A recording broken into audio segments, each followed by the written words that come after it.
ಯಾವುದೇ ಆಗಲಿ weather change ನೋಡ್ಕೊಳ್ಳಿ, ಯಾವುದೇ ಬದಲಾವಣೆ ತಗೊಂಡ್ರು ನಾವು ಲಾಸ್ಟಲ್ಲಿ ಥಿಂಕ್ ಮಾಡೋದು ಪಶ್ಚಿಮ ಘಟ್ಟಗಳ ಬಗ್ಗೆ. ಈಗ ಪಶ್ಚಿಮ ಘಟ್ಟಗಳೇ ನಮ್ಮ ಬೆಂಗಳೂರಿಗೂ ಮಳೆ ತರೋದು. ಸೊ ಅಂಥ ಪಶ್ಚಿಮ ಘಟ್ಟಗಳಿಗೆ ಈಗ ವರ್ಷಗಳು ಕಳೆದಂತೆ ನಾನಾ ಬದಲಾವಣೆಗಳು ಆಗ್ತಾ ಇದ್ದಾವೆ. ಒಂದು ಜೀವನ ಕ್ರಮ, ಮತ್ತೊಂದು ಅರಣ್ಯದಲ್ಲಿರುವ ಬದಲಾವಣೆಗಳು. ಎಲ್ಲಿ ಸ್ಲೈಡ್ ಆಗ್ತಿದೆ? ಕಾಡಲ್ಲೇ ಸ್ಲೈಡ್ ಆಗ್ತಿದೆ. ಯಾಕೆ ಸ್ಲೈಡ್ ಆಗ್ತಿದೆ? ಕಾಡಿನ ಮಧ್ಯದಲ್ಲಿ ಹೆದ್ದಾರಿಗಳು ಹೋಗ್ತಿದೆ. ಸೊ ನಾವು ಟ್ರೆಕ್ಕಿಂಗ್ ಹೋಗ್ತೀವಿ, ಎಲ್ಲ ಹೋಗ್ತೀವಿ, ಈ ಬದಲಾವಣೆಗಳು ಯಾರೂ ನೋಡಲ್ಲ. ನಾವು ಟ್ರೆಕ್ಕಿಂಗ್ ಹೋಗ್ಬಿಟ್ಟು ಬೆಟ್ಟದ ಪೀಕಲ್ಲಿ ನಿಂತ್ಕೊಂಡು ಫೋಟೋಸ್ ತೆಗೆಸ್ಕೊಂಡು ಬಂದುಬಿಡ್ತೀವಿ. ಪ್ರಾಣಿ ಸಂಕುಲ ಮನುಷ್ಯ ಸಂಕುಲದ ನಡುವಿನ ಸಂಘರ್ಷ ಇದೆಯಲ್ಲ, ಅದು ಇಂದು ನೆನೆಯದಲ್ಲ, ಅದು ತುಂಬ ಹಳೆಯದು. ಅಷ್ಟು ಹಳತಾದರೂ ಸಹ ನಾವಿನ್ನೂ ಪಾಠ ಕಲಿತಿಲ್ಲ ಅನ್ನೋದನ್ನು ಪ್ರಾಯ ನಿರ್ದೇಶಕರು ಈ ಮಾಧ್ಯಮದ ಬಳಕೆ ಮುಖಾಂತರ ಅದನ್ನು ಹೇಳುತ್ತಿದ್ದಾರೆ ಅಂತ ನನಗನ್ನಿಸಿ. ನಮ್ಮ ಮಣ್ಣಿನ ಕಥೆಗಳು, ಈಗ ನಾನು ಇಲ್ಲಿ ಈ ಕಡೆ ಮಲೆನಾಡಿನವನಾದರೆ ನಮ್ಮ ಮಣ್ಣಿನ ಕತೆ ತೊಗೊಂಡೆ, ಬಯಲುಸೀಮೆಯವರು ಇನ್ನೊಂದು ಕತೆ ತೊಗೊಂಡು ಮಾಡಿದಾಗ ಆ ಗಟ್ಟಿ ಕಥೆಗಳು ಸಿಗುತ್ತೆ ನಮಗೆ. ನಮ್ಮ ಮಣ್ಣಲ್ಲೇ ತುಂಬ ಕಥೆಗಳಿದ್ದಾವೆ, ನಾವು ಇನ್ನೂ ಹೇಳ್ತಾ ಇಲ್ಲ ಯಾವುದೂ. ನಾವೇನು ಮಾಡಿಬಿಟ್ಟಿದ್ದೀವಿ ಅಂದರೆ ಕಮರ್ಷಿಯಲ್ ಸಿನಿಮಾಗಳು ಬೇಕು, ಕಮರ್ಷಿಯಲ್ ವೇಯಲ್ಲಿ ಹೇಳೋದು ಬೇಕು. ಬಟ್ ನಮ್ಮಲ್ಲಿ ಅದಕ್ಕಿಂತ ಒಳ್ಳೊಳ್ಳೆ ಕಥೆಗಳಿದ್ದಾವೆ. ನಾವು ಬೇರೆ ರಾಜ್ಯದ ಸಿನಿಮಾಗಳನ್ನ ನಾವೇ ನೋಡ್ತೀವಿ ಇಲ್ಲಿ ಕೂತ್ಕೊಂಡು. ಬಟ್ ನಮ್ಮಲ್ಲಿ ಬಂದಾಗ ಆ ಅಭಿರುಚಿನ ನಾವು ಇನ್ನೂ ಬೆಳೆಸಿಲ್ಲ, ಕಲಿಸ್ಬೇಕು. ಈಗ ಪಕ್ಕದ ರಾಜ್ಯದಲ್ಲಿ ಯಾವುದೋ ಒಂದಿರಲು 14 ವರ್ಷದ ಬಿತ್ತನೆ ಮಾಡಿದ್ದಾರೆ ಅವರು ಆಲ್ರೆಡಿ. ಆವಾಗಿಂದ ಕೊಟ್ಟಿದ್ದ ಕಂಟೆಂಟ್ಗಳನ್ನ ನಾವೀಗ 7-8 ವರ್ಷದ ಹಿಂದಿನ ಮಲಯಾಳಿ ಸಿನಿಮಾ ತೆಗೆದು ನೋಡ್ತೀವಿ. ಅದು ಬಿತ್ತನೆ ಅವಾಗ ಆಗಿರೋದು. ಇವಾಗ ಹೊಸ ಸಿನಿಮಾ ಬಂದರೆ ನಾವು ಮತ್ತೆ ಆ ಕಂಟೆಂಟ್ ತೆಗೆದು ನೋಡ್ತೀವಿ. ನಿರ್ದೇಶಕರು ಹೇಳಿದಂಥ ಒಂದು ವಿಚಾರಕ್ಕೆ ಸಣ್ಣ ತಿದ್ದುಪಡಿ ಅಂದರೆ ಇದು ಕಥೆಯಲ್ಲ, ವ್ಯಥೆ. ನಮ್ಮದೇ ನಡುವಿನ ಈ ವ್ಯಥೆಯನ್ನು ದಾಖಲಿಸಬೇಕು, ದಾಟಿಸಬೇಕು. ಪ್ರತಿ ಚಿತ್ರ ಕೇವಲ ನಿರ್ದೇಶಕರ ನಿಲುವು, ಅವರ ಅನುಭವದ ನಿಕಷಕ್ಕೆ ಒಡ್ಡಿ ಅದರ ಮೂಸೆಯಿಂದ ಹೊರಬಂದಿದ್ದು ಅಂತ ಅದನ್ನು ಪಕ್ಕಕ್ಕಿಡಬೇಕಾದ ಅಗತ್ಯ ಕಾಣಿಸೋಲ್ಲ. ಯಾರಾದರೂ ನಾವು ವ್ಯಾಪಾರ ಚಿತ್ರಗಳನ್ನು ಮಾಡಿದರೆ ದಯಮಾಡಿ ಬಂದು ನೋಡಿದರೆ ಬರೋದೇ ಇಲ್ಲ. ಅವರು ಏನೋ ಸುಳ್ಳು ಹೇಳಿ ಪಾಪ ನಯವಾಗಿ ಅದನ್ನು ನಿರಾಕರಿಸಿಬಿಡ್ತಾರೆ. ಆದರೆ ಈ ಬಗ್ಗೆ ಚಿತ್ರಗಳು ಬಂದಾಗ ತಡವಾಯಿತು ಕ್ಷಮೆ ಅಂತ ಔದಾರ್ಯವನ್ನು ಮೆರೀತಾರೆ. ಸುದ್ದಿ ಮನೆಯ ಸಮಸ್ತ ವೀಕ್ಷಕರ ನಮಸ್ಕಾರ. ನಾನು ನಿಮ್ಮ ರವಿ ಸಾಸ್ನೂರ್. ಈ ಶುಕ್ರವಾರ ಒಂದು ಅದ್ಭುತವಾದಂಥ ಸಿನಿಮಾ ರಿಲೀಸ್ ಆಗ್ತಿದೆ. ಸಿನಿಮಾದ ಹೆಸರು ತಿಮ್ಮನ. ಕ್ಕಿಂತಲೂ ಮುಂಚೆ ನಾವು ಸಾಮಾನ್ಯವಾಗಿ ಸಿನಿಮಾ ರಿಲೀಸ್ ಆದ ನಂತರದ ಬಗ್ಗೆ ಮಾತಾಡ್ತೀವಿ. ಬಟ್ ಈ ಸಿನಿಮಾ ರಿಲೀಸ್ಗಿಂತ ಮುಂಚೆ ನಾನು ನೋಡಿದೆ, ನಮ್ಮ ತಂಡ ನೋಡ್ತು, ಇಡೀ ತಂಡದ ಜೊತೆಗೆ ನಾವು ಮಾತಾಡುವಾಗ ನನಗೆ ತುಂಬ ಟ್ರಿಗರ್ ಆದಂತಹ ಪಾಯಿಂಟು, ಈ ಥರದ ಸಿನಿಮಾಗಳನ್ನು ಎಷ್ಟು ಶ್ರದ್ಧೆಯಿಂದ ಮಾಡಬೇಕು. ನನ್ನ ಜೊತೆಗಿದ್ದಾರೆ ನಿರ್ದೇಶಕ Rakshit Thirthahalli. Thank you so much ಕಾರ್ಯಕ್ರಮ ಸ್ವಾಗತ. And Suchendra sir, thank you so much. ಪ್ರತಿ ಸಾರಿಯೂ ನಿಮ್ಮ ಜೊತೆಗಿನ ಒಂದು ಸಂವಹನ ನನಗೊಂದು ಹೊಸ ಥರದ ಎನರ್ಜಿ ಕೊಡುತ್ತೆ. ಅದು ಈ ಸಿನಿಮಾದ ಕಾಂಟೆಂಟ್ ಮೂಲಕ ಆಗಲಿ ಅಂತ ನಾನು ಅಂದ್ಕೊತೀನಿ. ಈ ಕಾಡಿಗೆ ಹೋಗೋದೇ ಒಂದು ದೊಡ್ಡ ಡಿಫಿಕಲ್ಟ್ ಟಾಸ್ಕು. ಅದು ನೀವು ಬರೆದಂತಹ ಒಂದು ಪುಸ್ತಕದ ಒಂದು ಕಥೆನ ಆಯ್ಕೆ ಮಾಡ್ಕೊಂಡು ಮಾಡ್ತೀರಿ. ಇದಕ್ಕೆ ಮೂಲ ಒಂದು ಪಾಯಿಂಟ್ ಏನಕ್ಕೆ ಈ ಒಂದು ಸಬ್ಜೆಕ್ಟ್ ಮಾಡಬೇಕು ಅನಿಸ್ತೀನಿ? ಆ್ಯಕ್ಚುಲಿ ಅದೇ ಸಿನಿಮಾ ಅಂದಾಗ ನನಗೊಂದು ಕಲಿಕೆ ಅಂತ ನಾನು ಭಾವಿಸ್ತೀನಿ. ಮನೋರಂಜನೆ ಜೊತೆಗೆ ಅದೊಂದು ಕಲಿಕೆ. ಆಮೇಲೆ ಸಿನಿಮಾದಿಂದ ಬದಲಾವಣೆ ಆಗುತ್ತೋ ಬಿಡ್ತೋ ಗೊತ್ತಿಲ್ಲ. ಸಿನಿಮಾದಿಂದ ಒಂದು ಒಳ್ಳೆಯ ಬಿತ್ತನೆ ಮಾಡಬೇಕನ್ನೋದು ನಾನು ಫಿಲ್ಮ್ ಮೇಕರ್ ಆಗೋಕ್ಕಿಂತ ಮುಂಚೆಯಿಂದ ಯೋಚನೆ ಮಾಡಿದ್ದು. ಆ ನಿಟ್ಟಿನಲ್ಲಿ ಈಗ ನಮಗೆ ಯಾವುದೇ ಆಗಲಿ ವೆದರ್ ಚೇಂಜ್ ನೋಡ್ಕೊಳ್ಳಿ, ಯಾವುದೇ ಬದಲಾವಣೆ ತಗೊಂಡ್ರು ನಾವು ಲಾಸ್ಟಲ್ಲಿ ಥಿಂಕ್ ಮಾಡೋದು ಪಶ್ಚಿಮ ಘಟ್ಟಗಳ ಬಗ್ಗೆ. ಈಗ ಪಶ್ಚಿಮ ಘಟ್ಟಗಳೇ ನಮ್ಮ ಬೆಂಗಳೂರಿಗೂ ಮಳೆ ತರೋದು. ಸೊ ಅಂಥ ಪಶ್ಚಿಮ ಘಟ್ಟಗಳಿಗೆ ಈಗ ವರ್ಷಗಳು ಕಳೆದಂತೆ ನಾನಾ ಬದಲಾವಣೆಗಳು ಆಗ್ತಾ ಇದ್ದಾವೆ. ಒಂದು ಜೀವನ ಕ್ರಮ, ಮತ್ತೊಂದು ಅರಣ್ಯದಲ್ಲಿರುವ ಬದಲಾವಣೆಗಳು. ಆಮೇಲೆ ಈ ಯೋಜನೆಗಳು ಎಷ್ಟರ ಮಟ್ಟಿಗೆ ಬದಲಾವಣೆ ತರ್ತಿದ್ದಾವೆ ಅಂತ ಹೇಳಿದ್ರೆ, ನೀವು ಈಗ ಪ್ರತಿ ವರ್ಷ ನೋಡ್ತೀರಾ ಲ್ಯಾಂಡ್ ಸ್ಲೈಡ್ ಆಯಿತು. ಎಲ್ಲಿ ಸ್ಲೈಡ್ ಆಗ್ತಿದೆ? ಕಾಡಲ್ಲೇ ಸ್ಲೈಡ್ ಆಗ್ತಿದೆ. ಯಾಕೆ ಸ್ಲೈಡ್ ಆಗ್ತಿದೆ? ಕಾಡಿನ ಮಧ್ಯದಲ್ಲಿ ಹೆದ್ದಾರಿಗಳು ಹೋಗ್ತಿದೆ. ಸೊ ನಾವು ಟ್ರೆಕ್ಕಿಂಗ್ ಹೋಗ್ತೀವಿ, ಎಲ್ಲ ಹೋಗ್ತೀವಿ, ಈ ಬದಲಾವಣೆಗಳು ಯಾರೂ ನೋಡಲ್ಲ. ನಾವು ಟ್ರೆಕ್ಕಿಂಗ್ ಹೋಗ್ಬಿಟ್ಟು ಬೆಟ್ಟದ ಪೀಕಲ್ಲಿ ನಿಂತ್ಕೊಂಡು ಫೋಟೋಸ್ ತೆಗೆಸ್ಕೊಂಡು ಬಂದುಬಿಡ್ತೀವಿ. ಬಟ್ ಅದೇ 2 ವರ್ಷ ಆದಮೇಲೆ ಅದು ಹಿಂಗೆ ಆಯಿತು, ಚಾರ್ಮಡಿ ಘಾಟ್ ಕುಸಿತಾ ಇದೆ ಅಂತ, ಇದಾಗ್ತಿದೆ ಅಂತ ಹೇಳ್ತಾರೆ. ಈ ಬದಲಾವಣೆಗಳನ್ನು ನಾನು ಅಲ್ಲಿ ನೋಡಿದವನು. ಆ ನೋಡಿ ಕಾಡಿನ ನೆಂಟರ್ ಅಂತ ಒಂದು ಪುಸ್ತಕ ಬರೆದೆ, ಕ್ಲೈಮೇಟ್ ಬದಲಾವಣೆಗಳು ಅಥವಾ ಪಶ್ಚಿಮ ಘಟ್ಟಗಳ ಬದಲಾವಣೆಗಳ ಬಗ್ಗೆ. ಈ ಹಂತದಲ್ಲಿ ನನಗೆ ಪ್ರಾಣಿಗಳ ಬಗ್ಗೆ ಇದು ಮಾಡ್ತಾ ಇರುವಾಗ ಕಾಳಿಂಗ ಹಾವಿನ ಒಂದು ವಿಷಯ ಇಂಟ್ರೆಸ್ಟ್ ಅನಿಸ್ತು. ಸೊ ಆ ವಿಚಾರ ನಾನು ತಗೊಂಡಾಗ ಒಂದಷ್ಟು ರಿಸರ್ಚ್ ಮಾಡಿದಾಗ ಗೊತ್ತಾಗಿದ್ದು ಕಾಳಿಂಗ ಹಾವುಗಳು ಜಾಸ್ತಿ ಆಗ್ತಿದೆ ಅಂತ. ಮತ್ತೊಂದು ಕಡೆ ನೋಡಿದಾಗ ಇಲ್ಲ, ಕೇರೆ ಹಾವುಗಳು ಮತ್ತು ನಾಗರ ಹಾವುಗಳು ಸಂಖ್ಯೆ ಕಡಿಮೆ ಆಗ್ತಿದೆ ಅಂತ. ಇವೆರಡಕ್ಕೆ ಏನು ಲಿಂಕು? ಆಮೇಲೆ ಕರಾವಳಿ ಮಲೆನಾಡು ಭಾಗದಲ್ಲಿ ಹಾವು ಅಂತಂದರೆ ದೇವ್ರಂತಲೇ ಟ್ರೀಟ್ ಮಾಡ್ತಾರೆ. ಆಮೇಲೆ ಆ ಭಾವನೆ ಇದೆ, ಆ ಭಾವನೆ ಇರೋದಕ್ಕೆ ಕಾಡು ಉಳಿದಿದೆ, ಅದನ್ನು ನಾವು ಒಪ್ಕೊಳ್ಳೇಬೇಕು. ಅದು ಮೌಢ್ಯ ಅಂತ ಆಗಲಿ ಅಥವಾ ನಂಬಿಕೆ ಅಂತ ಇದು ಮಾಡಲಿಕ್ಕಾಗಲ್ಲ. ಈ ಎಲ್ಲ ಸಂಗತಿಗಳನ್ನು ಇಟ್ಕೊಂಡು ಮನುಷ್ಯನ ನಂಬಿಕೆ ಅನ್ನೋದನ್ನ ಒಂದು ಸಾರಥಿ ಥರ ಇಟ್ಕೊಂಡೆ, ಆ ಕತೆಗೆ ಮುಂಚೂಣಿಯಾಗಿ ಇಟ್ಕೊಂಡು ಆ ನಂಬಿಕೆ ಯಾವ್ಯಾವ ಥರ ಆಟ ಆಡುತ್ತೆ, ವೈಜ್ಞಾನಿಕವಾಗಿರ್ಬೋದು ಅಥವಾ ದೈವ ನಂಬಿಕೆಯಾಗಿ ಇರ್ಬೋದು. ಇದನ್ನೆಲ್ಲ ಸೇರಿಸಿ ಹೆಣೆದಿದ್ದ ಕತೆ ತಿಮ್ಮನ ಮೊಟ್ಟೆಗಳು. ಸರ್, ಅಂದರೆ ದೇವರು, ದೈವತ್ವ, ನಂಬಿಕೆ, ಶ್ರದ್ಧೆ, ಭಕ್ತಿ, ಸೈನ್ಸು ಇದೆಲ್ಲವನ್ನು ಕ್ರೋಢೀಕರಿಸಿ ಮಾಡುವಂತಹ ಸಿನಿಮಾದ ಒಂದು ಭಾಗವಾಗಿದ್ದೀರಿ. ಈ ಕಥೆಯ ಆಯ್ಕೆ ಜೊತೆಗೆ ಈ ಕಥೆಯಲ್ಲಿ ಪಾತ್ರವಾಗಿ ನಿಮ್ಮನ್ನು ನೀವು ಒಬ್ಬ ಅಧಿಕಾರಿಯಾಗೆಲ್ಲ ಒಂದು ಸರ್ಕಾರವನ್ನು ಜೊತೆಗೆ ಪ್ರತಿಬಿಂಬಿಸ್ತಾ ಹೋಗ್ತೀರಿ. ನಾನು ಕನೆಕ್ಟ್ ಆಯಿತು ನಿಮ್ಮ ಪಾತ್ರ ಕೂಡ. ಇದರ ಬಗ್ಗೆ ಹೇಳಿ ಸರ್. ನಂಬಿಕೆಟ್ಟವರಿಲ್ಲ ಅಂತ ದಾಸವಾಣಿ, ಅದು ಯಾಕೆ ಹೇಳಿರ್ಬೋದು ಅಂತ ಸ್ವಲ್ಪ ಜಾಡಿ ಹಿಡಿದಾಗ ಗೊತ್ತಾಗುವಂಥದ್ದೇ, ನಂಬಿಕೆ ಮಾತ್ರ ಮನುಷ್ಯನನ್ನು ಉಳಿಸುವುದು ಅಂತ. ಅವನೊಂದು ಜೀವಿತ ಕ್ರಮವನ್ನು, ಅವನ ದಿನಚರಿಯನ್ನು ದಯಪಾಲಿಸುವುದೇ ನಂಬಿಕೆ ಅಂತ. ಆ ಥರದ ನಂಬಿಕೆ ಹಲವು ಸ್ಥಳಗಳಲ್ಲಿ ಹಲವು ಸ್ಥಾನಿಕರಿಗೆ ಒಂದೊಂದು ರೀತಿಯಲ್ಲಿರುತ್ತೆ. ಅದನ್ನು ಮುಕ್ಕಾಗದ ರೀತಿಯಲ್ಲಿ ನೋಡಿಕೊಂಡಾಗ ಮಾತ್ರ ಮನುಷ್ಯನಿಗೆ ಸಹಜವಾಗಿ ಒಂದು ನೆಮ್ಮದಿ ಜೀವನ ಸಿಕ್ಕಿತು ಅನ್ನೋದನ್ನು ತಿಮ್ಮನಮಟ್ಟುಗಳಲ್ಲಿ ರಕ್ಷಿತರು ಹೇಳಕ್ಕೆ ಹೊರಟಿದ್ದಾರೆ ಅಂತ ನಾನು ಭಾವಿಸ್ಕೊಂಡಿದ್ದೇನೆ. ಕಥೆನೂ ಮೊದಲು ಬರೆದು ಪ್ರಕಟ ಮಾಡಿದ್ರು, ಪುಸ್ತಕ ರೂಪ ಇತ್ತು, ಅದನ್ನು ಮಾಡಬೇಕು ಅಂತ ಅವರು ಬಯಸಿದ್ರು.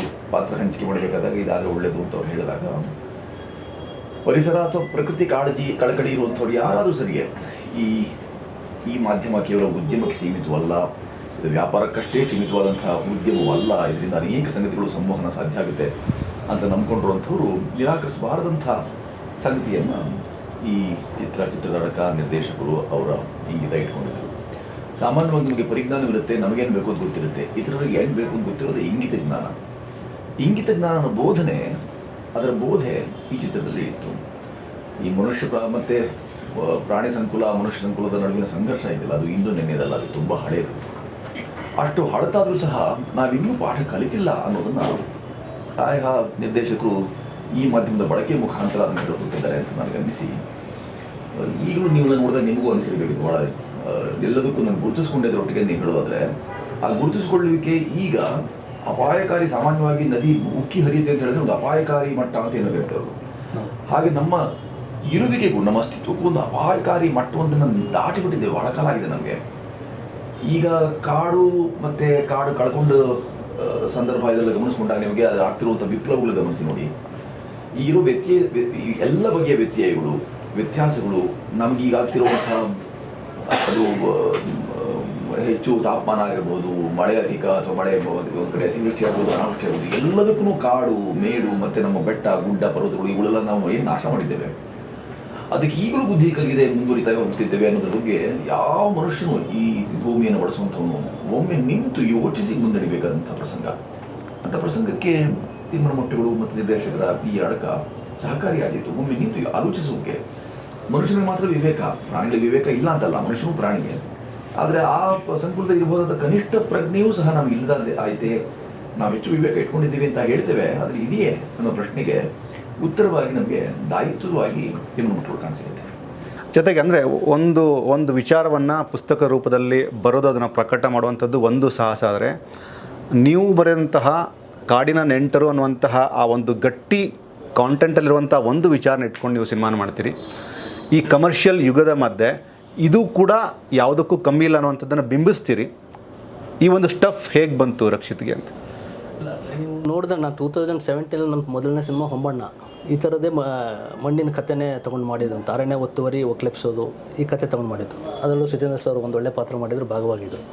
ಎರಡನೇ ಸಿನಿಮಾ ಎಂಥ ಕತೆ ಮಾರಾಯ ಮಾಡಿದೆ. ಅದು ಕೂಡ ಬೆಂಗಳೂರಿಗೆ ಶರಾವತಿ ನದಿಯ ನೀರನ್ನ ತೊಗೊಂಬರ್ಬೇಕು ಅನ್ನೋ ಕತೆ ಇದು ಮಾಡಿದ್ದು. ಮೂರನೇ ಸಿನಿಮಾ ಅಗೇನ್ ಮಣ್ಣಿನ ಕಥೆನೇ ತೊಗೊಂಡಿನಿ, ಮನುಷ್ಯ ಮತ್ತು ಪ್ರಾಣಿಗಳ ನಡುವೆ ಸಂಘರ್ಷ. ಅಂದರೆ ಈ ಕತೆ ನಾವು ಏನಕ್ಕೆ ತೊಗೊಳ್ತೀವಿ, ಈ ಥರದ ಕತೆ ತೊಗೊಬೇಕಂದ್ರೆ ನಮ್ಮ ಮಣ್ಣಿನ ಕಥೆಗಳು. ಈಗ ನಾನು ಇಲ್ಲಿ ಈ ಕಡೆ ಮಲೆನಾಡಿನವನಾದರೆ ನಮ್ಮ ಮಣ್ಣಿನ ಕತೆ ತೊಗೊಂಡೆ, ಬಯಲುಸೀಮೆಯವರು ಇನ್ನೊಂದು ಕತೆ ತೊಗೊಂಡು ಮಾಡಿದಾಗ ಆ ಗಟ್ಟಿ ಕಥೆಗಳು ಸಿಗುತ್ತೆ ನಮಗೆ. ನಮ್ಮ ಮಣ್ಣಲ್ಲೇ ತುಂಬ ಕಥೆಗಳಿದ್ದಾವೆ, ನಾವು ಇನ್ನೂ ಹೇಳ್ತಾ ಇಲ್ಲ ಯಾವುದೂ. ನಾವೇನು ಮಾಡಿಬಿಟ್ಟಿದ್ದೀವಿ ಅಂದರೆ ಕಮರ್ಷಿಯಲ್ ಸಿನಿಮಾಗಳು ಬೇಕು, ಕಮರ್ಷಿಯಲ್ ವೇಯಲ್ಲಿ ಹೇಳೋದು ಬೇಕು. ಬಟ್ ನಮ್ಮಲ್ಲಿ ಅದಕ್ಕಿಂತ ಒಳ್ಳೊಳ್ಳೆ ಕಥೆಗಳಿದ್ದಾವೆ. ನಾವು ಬೇರೆ ರಾಜ್ಯದ ಸಿನಿಮಾಗಳನ್ನ ನಾವೇ ನೋಡ್ತೀವಿ ಇಲ್ಲಿ ಕೂತ್ಕೊಂಡು. ಬಟ್ ನಮ್ಮಲ್ಲಿ ಬಂದಾಗ ಆ ಅಭಿರುಚಿನ ನಾವು ಇನ್ನೂ ಬೆಳೆಸಿಲ್ಲ. ತಿಂಗಳಿಗೆ 4 ಸಿನಿಮಾಗಳು ಈ ಥರದ್ದು ಕೊಟ್ಟಾಗ ಆ ಅಭಿರುಚಿ ಬೆಳೀತಾ ಹೋಗುತ್ತೆ. ನಮ್ಮಲ್ಲಿ ಹಂಗೆ ಆಗ್ತಿಲ್ಲ. ವರ್ಷದಲ್ಲಿ 4 ರಿಂದ 5 ಸಿನಿಮಾಗಳು ಬರ್ತಿದೆ. ನಮ್ಮ ಆಡಿಯನ್ಸ್ಗೆ ಆ ಅಭಿರುಚಿ ಇನ್ನೂ ಗೊತ್ತಿಲ್ಲ. ಯಾಕಂದ್ರೆ ಅವ್ರಿಗೆ ನಾವು ಕಲಿಸ್ಬೇಕು. ಈ ಪಕ್ಕದ ರಾಜ್ಯದಲ್ಲಿ ಯಾವುದೋ ಒಂದಿರಲು 14 ವರ್ಷದ ಬಿತ್ತನೆ ಮಾಡಿದ್ದಾರೆ ಅವರು ಆಲ್ರೆಡಿ. ಆವಾಗಿಂದ ಕೊಟ್ಟಿದ್ದ ಕಂಟೆಂಟ್ಗಳನ್ನ ನಾವೀಗ 7-8 ವರ್ಷದ ಹಿಂದಿನ ಮಲಯಾಳಿ ಸಿನಿಮಾ ತೆಗೆದು ನೋಡ್ತೀವಿ. ಅದು ಬಿತ್ತನೆ ಅವಾಗ ಆಗಿರೋದು. ಇವಾಗ ಹೊಸ ಸಿನಿಮಾ ಬಂದರೆ ನಾವು ಮತ್ತೆ ಕಂಟೆಂಟ್ ತೆಗೆದು ನೋಡ್ತೀವಿ. ಆ ಬಿತ್ತನೆ ನಮ್ಮಲ್ಲಿ ಆಗಬೇಕು ಈಗ. ಆದಾಗ ಒಳ್ಳೆಯ ಅಭಿರುಚಿಯ ಸಿನಿಮಾಗಳು ಬರುತ್ತೆ, ಕಮರ್ಷಿಯಲ್ ಸಿನಿಮಾಗಳು ಬರಲಿ. ಈ ಥರ ಸಿನಿಮಾಗಳು ಬಂದಾಗ ಜನ ಥಿಯೇಟ್ರ್ಗಳಿಗೆ ಹೋಗೋ ಸಂಖ್ಯೆ ಜಾಸ್ತಿ ಆಗುತ್ತೆ. ಆಮೇಲೆ ಅಂದರೆ ಈ ಥರದ ಗಟ್ಟಿ ಕತೆಗಳನ್ನ ತಗೊಂಡಾಗ ಇನ್ನೊಂದಷ್ಟು ಜನ ಫಿಲ್ಮ್ ಮೇಕರ್ಸ್ ಬರ್ತಾರೆ, ಆರ್ಟಿಸ್ಟ್ಗಳು ಬರ್ತಾರೆ, ಓಕೆ ಈ ಥರ ಕತೆ ತಗೊಂಡು ನಾವು ಮಾಡ್ಬೋದು ಅಂತ ಹೇಳಿ. ಇದು ಮೇನ್ ಏನಾಗುತ್ತೆ, ಇನ್ವೆಸ್ಟರ್ಸ್ ಬರ್ತಾರೆ. ಇಷ್ಟು ಸಂಖ್ಯೆಗಳು ಜಾಸ್ತಿಯಾಗಿ ಜನಗಳು ಥಿಯೇಟ್ರ್ ಬರ್ತಿದ್ದಾರೆ ಅಂತಂದರೆ ಇಂಥ ಕತೆಗಳಿಗೆ ಇನ್ವೆಸ್ಟರ್ಸ್ ಜಾಸ್ತಿ ಬರ್ತಾರೆ. ಈಗ ನಮ್ಮಲ್ಲಿ ನೀವು ಕೇಳಿದ್ರೆ ಇನ್ವೆಸ್ಟರ್ಸ್ ಇಂಥ ಸಿನಿಮಾಗಳು ಮಾಡ್ಲಿಕ್ಕೆ ಬರಲ್ಲ, ಯಾಕಂದರೆ ಆ ಅಭಿರುಚಿನ ನಮ್ಮ ಚಿತ್ರರಂಗದಲ್ಲಿ ನಾವು ಬೆಳೆಸಿಲ್ಲ. ಥಿಯೇಟ್ರ್ಗಳಿಗೆ ಈ ಥರ ಸಿನಿಮಾಗಳಿಗೆ ಜನ ಬರಬೇಕು ಅನ್ನೋ ಅಭಿರುಚಿ ನಾವು ಬೆಳೆಸಿಲ್ಲ. ಆ ಅಭಿರುಚಿ ಬೆಳೆದಾಗ ಬರ್ತಾರೆ. ತಿಂಗಳಿಗೆ 3 ಸಿನಿಮಾ ಕೊಡಲಿ ನಮ್ಮಲ್ಲಿ, ನಮ್ಮ ಇಂಡಸ್ಟ್ರಿ ಈ ಥರದ್ದು, ಇದು ಒಂದು ಬೆಳೆಯುತ್ತೆ ಆರಾಮಾಗಿ. ಜೊತೆಗೆ ಸರ್, ಯೂಶಲಿ ಕಲಾವಿದರು ಅಂದರೆ ಪ್ರತಿ ಸರಿಯೂ ಒಂದೊಂದು ಸಂದೇಶದಲ್ಲಿ ಹೇಳ್ತಾರೆ, ನನಗೆ ಆ ಥರದ ಪಾತ್ರಕ್ಕಾಗಿ ನಾನು ಕಾಯ್ತಾ ಇದ್ದೀನಿ, ಈ ಥರದ ಪಾತ್ರ ಸಿಕ್ತು ಅಂತ. ಬಟ್ ಸುಚೇಂದ್ರ ಪ್ರಸಾದ್ ಅವರಿಗೆ ಬಹುಶಃ ನಾನು ಕಂಡ ಹಾಗೆ, ನಾನು ಅವ್ರನ್ನ ಗಮನಿಸಿದ ಹಾಗೆ, ಸರ್ ನಿಮ್ಮ ಪ್ರಕಾರ ಕಾಡುವಂತಹ ಪಾತ್ರ, ಕಾಡುವಂತಹ ಕತೆ ಅಂದರೆ ನಿಮ್ಮ ವಿಶ್ಲೇಷಣೆ ಏನು ಸರ್, ಇನ್ಕ್ಲೂಡಿಂಗ್ ತಿಮ್ಮನ ಮಠಗಳು ಸೇರಿ? ಕಾಡಿಗೆ ಹತ್ತಿರ ಆಗೋದು ಅಂತ. ಕಾಡಿನ ನೆಂಟರು ಚಿತ್ರ ಬರ್ಕೊಂಡು ಅದ್ರ ಕೃತಿ ಹೆಸರು. ಕಾಡಿನ ನಂಟು, ಕಲಾ ನಂಟು ಹೆಚ್ಚು ವ್ಯತ್ಯಾಸ ನನಗೆ ಕಾಣಿಸೋಲ್ಲ. ಕಾಡನ್ನು ಕಳ್ಕೊಳ್ತಿರೋ ಹಾಗೆ ಕಲಾ ಪ್ರಕಾರದ ಶಾಸ್ತ್ರೀಯತೆಯನ್ನು, ಅದರ ಶುದ್ಧ ರೂಪವನ್ನು ಕಳ್ಕೊಳ್ತಾ ಬಂದಿದ್ದೇವೆ. ನಿರ್ದೇಶಕರು ಹೇಳಿದಂಥ ಒಂದು ವಿಚಾರಕ್ಕೆ ಸಣ್ಣ ತಿದ್ದುಪಡಿ ಅಂದರೆ ಇದು ಕಥೆ ಅಲ್ಲ, ವ್ಯಥೆ. ನಮ್ಮದೇ ನಡುವಿನ ಈ ವ್ಯಥೆಯನ್ನು ದಾಖಲಿಸಬೇಕು, ದಾಟಿಸಬೇಕು. ಪ್ರತಿ ಚಿತ್ರ ಕೇವಲ ನಿರ್ದೇಶಕರ ನಿಲುವು, ಅವರ ಅನುಭವದ ನಿಕಷಕ್ಕೆ ಒಡ್ಡಿ ಅದರ ಮೂಸೆಯಿಂದ ಹೊರಬಂದಿದ್ದು ಅಂತ ಅದನ್ನು ಪಕ್ಕಕ್ಕಿಡಬೇಕಾದ ಅಗತ್ಯ ಕಾಣಿಸೋಲ್ಲ. ಯಾಕೆಂದರೆ ಒಂದು ಕಥೆ ಘಟಿಸಿದ್ರೆ ಮಾತ್ರವೇ ಅಡಕವಾಗಿ ರೂಪುಗೊಳ್ಳುವಂಥದ್ದು. ಸತ್ಯ. ಅದು ಘಟಿತವೇ ಅಲ್ಲ ಅಂತಂದರೆ ಅದು ಕಥೆಯಾಗಿ ರೂಪುಗೊಳ್ಳುವ, ಅಂದರೆ ಕಪೋಲ ಕಲ್ಪಿತ ಅಂತ ಯಾವುದೂ ಇಲ್ಲ. ಹಾಗಾಗಿ ನಮ್ಮ ನಡುವಿನ ನಮ್ಗೆ ಆಗ್ತಿರ್ಬೋದಾದ ನಮ್ಗೆ ಇನ್ನೂ ಆಗಲಿಕ್ಕಿರುವ ವ್ಯಥೆ ಇದೆಯಲ್ಲ, ಅದನ್ನು ತುಂಬ ಗಂಭೀರವಾಗಿ ಈ ಚಿತ್ರ ತಿಮ್ಮನ ಮಠಗಳು ಹೇಳೋ ಪ್ರಯತ್ನ ಮಾಡ್ತಾ ಇದೆ. ಸತರ್ಕರಾಗಬೇಕು, ಸಕ್ಷಮರಾಗಬೇಕು ಅಂತ.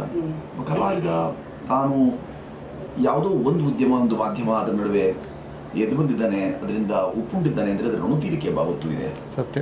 ಆ ಋಣ ತೀರಿಸೋದಕ್ಕಾಗಿ ಆದರೂ ನಾವು ಇಂಥವುಗಳನ್ನು ಮಾಡಬೇಕು. ಮತ್ತು ಅವ್ರು ಹೇಳ್ತಿರುವಂಥದ್ದು ಜನ ಬರಬೇಕು ಅಂತಂದರೆ ರಸಗ್ರಹಣ ಬಗ್ಗೆ ಹೇಳ್ತಿದ್ದಾರೆ ಅವರು. ಈಗ ಅನೇಕ ರಸಗಳಿವೆ, ಅದರಲ್ಲಿ ಈ ಥರದೊಂದು ಶುದ್ಧ ರೂಪದ ರಸವೂ ಇದೆ ಅನ್ನೋದನ್ನು ಈ ಚಿತ್ರ, ಇಂಥ ಚಿತ್ರಗಳು ಹೇಳ್ತಾ ಹೋಗ್ತಾ ಇದ್ದಾಗ ನಿಜವಾಗೂ ರಸಪರಿಚಯ ವೀಕ್ಷಕರಿಗೆ ಆಗುತ್ತೆ. ನೋಟಕರೇ ಮಾಟಕರು, ಅವರ ಜಾದು ಅವ್ರು ನೋಡಿದ್ರೆ ಮುಂದಿನ ಅನೇಕ ಪ್ರಯತ್ನಗಳಿಗೆ ಅದು ಹೇಳ್ಕೊಳ್ಳೋದಕ್ಕೆ, ಸಂವಹನಕ್ಕೆ ಅನುಕೂಲವಾದೀತು. ನಾವು ಈಗಲೂ ಯೋಚನೆ ಮಾಡ್ತಿರೋಂಥದ್ದು ತೊಡಗಣೆದಾರರು ಯಾರು ಬರಬೇಕು ಅಂತ. ತೊಡಗಣೆ ಮುಖ್ಯ ಆಗೋದಿಲ್ಲ. ಅಂದರೆ ಈ ಥರದ್ದು ಸ್ವೀಕೃತ ಅಂತ ಜನಕ್ಕೆ ಗೊತ್ತಾದಾಗ, ಸ್ವೀಕಾರ ಅಂತ ಇದ್ದಾಗ ಅಲ್ಲಿ ಆಕಾರವೂ ದಕ್ಕತ್ತದಕ್ಕೆ, ಆ ಥರದ ಸ್ಪಷ್ಟತೆ ಸಿಗುತ್ತೆ. ಆ ಥರದೊಂದು ಆಕಾರ ಇಂಥ ಚಿತ್ರಗಳಿಗೆ ಸಿಗುತ್ತೆ ಅನ್ನೋ ಕಾರಣಕ್ಕಾಗಿ ತುಂಬ ಜನರು ಇದನ್ನು ಬಿಡದೆ ಅದನ್ನು ವೀಕ್ಷಿಸಬೇಕು. ಹಾಗೆ ವೀಕ್ಷಿಸಿದ ನಂತರ ನಾವೆಲ್ಲಿದ್ದೇವೆ ಅನ್ನೋದೊಂದು ನಮಗೊಂದು ಒಳ ಎಚ್ಚರ ನಮ್ಮನ್ನು ಕಾಡಿತ್ತು. ಕಾಡದೆ ನಾವು ಏನೂ ಕಾಪಾಡುವ ಕೆಲಸ ಮಾಡೋದಿಲ್ಲ. ಹಾಗೆ ಕಾಡಬೇಕು ನಮ್ಮನ್ನು. ಕಾಡು ನೀವು ಹೇಳಿದ್ರಲ್ಲ, ನಮ್ಮನ್ನು ನಾವು ಮಾಡಿದಂಥ ಈ ಪ್ರಸ್ತುತಿಯನ್ನು ಜನರು ಅದು ಕಾಡುತ್ತಾ ಇದೆ, ನನಗೆ ಕಾಡು ಅಂತ ಗೊತ್ತಾದಾಗ ಅರ್ಥಗಳು ಬೇರೆ ಬೇರೆ. ಕಾಡು ಅಂದಾಗ ಅರಣ್ಯ ಅಷ್ಟೇ ಅಲ್ಲ, ನಮ್ಮ ತೀವ್ರವಾಗಿ ಬಾಧಿಸುವಂಥದ್ದು ಸಹ ಕಾಡುವಿಕೆಯಾಗಿರೋದ್ರಿಂದ ಈ ತಿಮ್ಮನ ಮಠಗಳು ಅಡಕ ಏನಿದೆ ಅದು ಜನರನ್ನು ಕಾಡಲಿಕ್ಕಿದೆ. ಅದು ಅಂದರೆ ನೀವು ಇದು ಮಾಡ್ಬೋದೇ, ಒಂದು ಕೇವಲ ವರ್ಗ ಸಂತತಿ ಒಂದು ಪ್ರತಿಮೆ ಆಗಿರ್ಬೋದು, ಆದರೆ ಅಂಥ ಅನೇಕ ಜೀವರಾಶಿಯನ್ನು ನಾವು ಈಗಾಗಲೇ ಅಳಿವಿನಿಂಚಿಗೆ ತಂದೂಡಿದ್ದೇವೆ. ನಾವು ನಮ್ಮ ಚರಿತ್ರೆಯನ್ನು, ಇತಿಹಾಸವನ್ನು ಅಥವಾ ನಮ್ಮ ಪ್ರಾಚೀನತೆಯನ್ನು ಸ್ವಲ್ಪ ಗಮನಿಸ್ಕೊಂಡಾಗ ನಮ್ಗೆ ಗೊತ್ತಾಗುವಂಥದ್ದು ಯಾವ್ಯಾವ ಕಾರಣಕ್ಕೆ ಅಳಿದು ಹೋದವು ಅನ್ನೋದು ಕ್ಷುಲ್ಲಕ ಕಾರಣಗಳು. ಅಂಥ ಕ್ಷುಲ್ಲಕ ಕಾರಣಗಳನ್ನ ಈಗ ಮೈಗೂಡಿಸ್ಕೊಂಡು ಸರಿಯಲ್ಲ, ಇದು ನಾವು ಸರಿ ಮಾಡ್ಕೊಳ್ಬೇಕು ಅಂತ ಗೊತ್ತಾದ ತಕ್ಷಣ ನಾವು ಇಂಥ ಪ್ರಯತ್ನಗಳಿಗೆ ಹೆಚ್ಚು ಬೆಲೆ ಸಿಕ್ಕಿತು. ಬೆಲೆ ಅಂದರೆ ಮತ್ತೆ ಬೇರೆ ಬೇರೆ ಅರ್ಥ ಹೋಗ್ಬೇಕಾಗಿಲ್ಲ, ಮಹತ್ವ ಸಿಕ್ಕಿತು. ಸತ್ವ ಇರುವಂಥ ಅಡಕ ಇರೋದಕ್ಕೆ ಎಂದು ಮಹತ್ವ ದಕ್ಕಬೇಕು ಅನ್ನೋ ಕಾರಣಕ್ಕಾಗಿ ಇಷ್ಟೆಲ್ಲ ನಿಮ್ಮ ಎಲ್ಲ ಮಾಧ್ಯಮದವರೆಲ್ಲರ ನಡುವೆ ನಾವು ವಿನಂತಿಸ್ಕೊಳ್ಳೋದೇನು ಅಂತ ಹೇಳಿದ್ರೆ, ಹೆಚ್ಚು ಜನರು ಈ ಕಡೆ ಸ್ವಲ್ಪ ಗಮನ ಹರಿಸಲಿ. ಗಮನದಲ್ಲಿ ಮನವೂ ಇದೆ, ಮನ ಇದೆ. ಹಾಗೆ ಮನ ಕೊಟ್ಟು ಇಂಥ ಚಿತ್ರಗಳನ್ನು ಸ್ವೀಕಾರ ಮಾಡಿದಾಗ, ಅದನ್ನು ಸ್ವೀಕರಿಸಿದಾಗ ಯಾರು ಯಾತಕ್ಕಾಗಿ ಈ ಸಂವಹನ ನಡೆಸೋಕ್ಕೆ ಹೊರಟಿದ್ದಾರೋ ಅದು ಸಫಲವಾಗುತ್ತೆ. ಒಂದಷ್ಟು ಈಗಿರುವಂಥ ವೈಪರೀತ್ಯ, ಸಂತತಿ ಹೆಚ್ಚಾಯಿತು, ಸಂಖ್ಯೆ ಹೆಚ್ಚಾಯಿತು, ಅದರಲ್ಲಿರುವಂಥ ಆ ಎಲ್ಲ ಹೆಚ್ಚಳ ಅಥವಾ ಅದು ಕಣ್ಮರೆ ಆಗ್ತಿರುವಂಥದ್ದು ಇವನ್ನೆಲ್ಲ ಗಮನಿಸ್ಕೊಂಡಾಗ ಅದೊಂದು ತಹಬದಿ ತರೋದಕ್ಕೆ, ಅದಕ್ಕೊಂದು ತೋಲ ಕಾಪಾಡ್ಕೊಳ್ಳೋದಕ್ಕೋಸ್ಕರ ಅದರಲ್ಲಿ ಸಮತೆ, ಸಮಚಿತ್ತ, ಸಮಭಾವ, ಸಮದೃಷ್ಟಿಗಿರಿಸ್ಕೊಂಡು ನಾವು ಸಹಸಂಯೋಜಕರು ಅಥವಾ ಸಹಜೀವಿಗಳಷ್ಟೇ ಹೊರತು ಇಡೀ ಭೂಮಿ ಅಥವಾ ಭೂಮಿಯಲ್ಲಿರುವಂಥ ಇಷ್ಟು ಪ್ರಾಕೃತಿಕ ಸಂಪನ್ಮೂಲ ಇದೆಯಲ್ಲ ಅದು ನಮ್ಮದೇ ಅಲ್ಲ. ಅದು ಬಹಳ ಎಚ್ಚರಿಕೆಯಿಂದ ಅರ್ಥ ಮಾಡ್ಕೊಳ್ಳೋಕ್ಕೆ ತಿಮ್ಮನ ಮಠಗಳು ಸಹಕಾರಿ ಅನ್ನೋದನ್ನೇ ನಾನು ಒತ್ತಿ ಹೇಳ್ತೀನಿ. ಬಹಳ ಮುಖ್ಯವಾಗಿ ಇಂಥ ಚಿತ್ರಗಳು ಅಥವಾ ಇಂಥ ಚಿತ್ರ ಅಡಕದ ಮುಖಾಂತರ ನಾವು ನಮ್ಮನ್ನು ನೇರ್ಪುಣಿಸ್ಕೊಂಡು ನಾವೇನು ಮಾಡಕ್ಕೆ ಕೊಟ್ಟಿದ್ದೀವಿ, ಇಂಥ ತಪ್ಪು ಮಾಡಕ್ಕೆ ಕೊಟ್ಟಿದ್ದೀವಿ ಅದನ್ನು ಒಂದಷ್ಟು ಎಚ್ಚರ ವಹಿಸಿದ ನಡೆ ಇದೆಯಲ್ಲ, ಹದ ಸಿಕ್ಕಿತ್ತು ಬದುಕಿಗೆ. ಹದ ಇದ್ರೆ ಮಾತ್ರ ಬದುಕಿಗೆ ಮುದ. ಜೊತೆಗೆ ನನಗೆ ರಕ್ಷಿತ್ ಅವ್ರದ್ದು ಕೆಲಸ ಇಷ್ಟ ಆಗಿದ್ದು, ಒಂದಷ್ಟು ಫ್ರೇಮಿಂಗ್ಸ್ಗಳಲ್ಲಿ Suchendra Prasad sir no doubt ಯಾವುದೇ ಥರ ಸಂಶಯ ಇಲ್ಲ, ನನಗೆ ಸೂಪರ್ ಸ್ಟಾರ್ ಥರ ಕಾಣಿಸಿದ್ರು. ಜೊತೆಗೆ ಅವರ ಸುತ್ತಮುತ್ತಲಿನ ಪ್ರತಿಯೊಂದು ಪಾತ್ರವು ಇನ್ಕ್ಲೂಡಿಂಗ್ ಆ ಸುಬ್ಬ ಕೂಡ ನನಗೆ ಒಬ್ಬ ಸ್ಟಾರ್ ಥರ ಕಾಣಿಸ್ದೆ. ನನಗೆ ಸುಬ್ಬ ಅನ್ನೋದ್ರ ಮೂಲಕ ಸುಬ್ರಹ್ಮಣ್ಯ ಅಂತ ನಾನು ಕನೆಕ್ಟ್ ಆದೆ. ದೇವ್ರ ಫೋಟೋ, ಮಗುವಿನ ಜೊತೆಗಿನ ಬಾಂಧವ್ಯ, ಇದೆಲ್ಲವೂ ಬ್ಲೆಂಡಿಂಗ್ ಆಗೋದಕ್ಕೆ ಕೂಡ ಒಂದು ದೊಡ್ಡ ಚಾಲೆಂಜ್ ಆಗಿತ್ತಲ್ಲ ನಿಮಗೆ ಬಹುಶಃ? ಇಲ್ಲ ಅಂದರೆ ಅದು ಕಥೆಯಲ್ಲಿ ಅಡಕ ಆಗಿತ್ತು ಆಲ್ರೆಡಿ. ಕತೆ ಆದಮೇಲೆ ನಾನು ಸ್ಕ್ರೀನಿಗೆ ತಗೊಂಬರ್ಬೇಕಾದ್ರೆ ಅದು ಮುತುವರ್ಜಿ ವಹಿಸಿದ್ದು ನಿಜ. ಈಗ ಸುಚೇಂದ್ರ ಸರ್ ಬಗ್ಗೆ ಹೇಳ್ಬೇಕಂದ್ರೆ ಒಂದು ಕ್ಯಾರೆಕ್ಟರ್ ಕೊಟ್ಟರೆ ಆ ಮಾರ್ಪಾಡುಗಳನ್ನು ನಾವು ಹೇಳೋದು ಬೇಡ, ಅವ್ರು ಮಾಡ್ಕೊಂಡ್ಬಿಡ್ತಾರೆ. ಯಾಕಂದ್ರೆ ನಾವು ಒಮ್ಮಣ್ಣ ಸಿನಿಮಾದಿಂದ ನೋಡ್ತಿದ್ದೀನಿ, ಹಾಗಾಗಿ ಗಟ್ಟಿ ಪಾತ್ರ ಇದ್ದಾಗ ನಾನು ಅವ್ರಿಗೆ ಕರೆ ಮಾಡ್ತೀನಿ, ಸರ್ ಹಿಂಗೆ ಪಾತ್ರ ಇದೆ, ಹಿಂಗೆ ಮಾಡೋಣ ಈ ಥರ ಅಂತ ಹೇಳಿ. ಹಾಗಾಗಿ ಆ ಮಾರ್ಪಾಡುಗಳು ಸರಿ ಮಾಡಿಕೊಂಡ್ರು. ಈ ಥರ ಇದೆ ಸರ್ ಪಾತ್ರ, ಹಿಂಗಿದೆ ಈ ಥರ ಅಂತ ಹೇಳಿದಾಗ. ಇನ್ನು ಸುಬ್ಬನ ಕ್ಯಾರೆಕ್ಟ್ರು ಅವನು ಸ್ಕೂಲಲ್ಲಿದ್ದ, ಅಲ್ಲಿ ಹೋಗಿ ಅವ್ನು ಆಡಿಷನ್ ಮಾಡಿ ಕರ್ಕೊಂಬಂದು ಈ ಥರ ಎಲ್ಲ ಇದೆ. ಹಿಂಗೆ ಈಗ ಅಂದರೆ ಚಿಕ್ಕ ವಿಷಯಗಳನ್ನ ತೊಗೊಂಡಿವಿ. ಈಗ ಅದೊಂದು ಪಶ್ಚಿಮ ಘಟ್ಟ, ಒಂದು ತುದಿಯಲ್ಲಿರುವಂಥ ಒಂದು ಊರಲ್ಲಿ ಏನು ಎಂಟರ್ಟೈನ್ಮೆಂಟ್ ಇಲ್ಲ. ಅವನಿಗೆ ಯಕ್ಷಗಾನ ವರ್ಷಕ್ಕೊಂದು ಸರಿ ಯಾರೋ ಆಡಿಸ್ತಾರೆ ನಾಗೇಶಣ್ಣನ ಮನೇಲಿ, ಅದೇ ಅವನಿಗೆ. ಹಾಗಾಗಿ ಅವನು ಅದನ್ನು ಆ ಹಾಡುಗಳನ್ನೇ ಹಾಡ್ಕೊತ ಇರ್ತಾನೆ. ಅಂದರೆ ಈ ಥರ ಚಿಕ್ಕ ವಿಷಯಗಳನ್ನು ನಾವು ಸುಮ್ಮನೆ ವೆಸ್ಟರ್ನ್ ಘಟ್ಸ್ ಅಂತ ಹೇಳಿ ಅಲ್ಲಿ ಅವ್ನು ಟೈಮ್ ಮೊಬೈಲ್ ಕೊಟ್ಬಿಟ್ಟು ಅವ್ನು ಡ್ಯಾನ್ಸ್ ಮಾಡಿದ್ರೆ ಅದು ಹೋಯ್ತು, ಅಲ್ಲಿ ಪಾತ್ರ ಹೋಯ್ತದು. ಆ ಕ್ಯಾರೆಕ್ಟರೈಸೇಷನ್ ಕಟ್ಕೊಡೋದೇ ಆ ಥರ ನಾವು ಮಾಡ್ಕೊಬೇಕು. ಈಗ ವಿಜಯ್ ಕುಮಾರ್ ಬಂದಾಗ ವಿಜಯ್ ಕುಮಾರ್ಗೆ ಆ ಕೆಲಸ ಮುಖ್ಯ, ಆ ಕೆಲಸನ ಮಾಡ್ಕೊಬೇಕು, ಆ ಕ್ಯಾರೆಕ್ಟರೈಸೇಷನ್ ಹಾಗೆ ಮಾಡಬೇಕು ಅದು.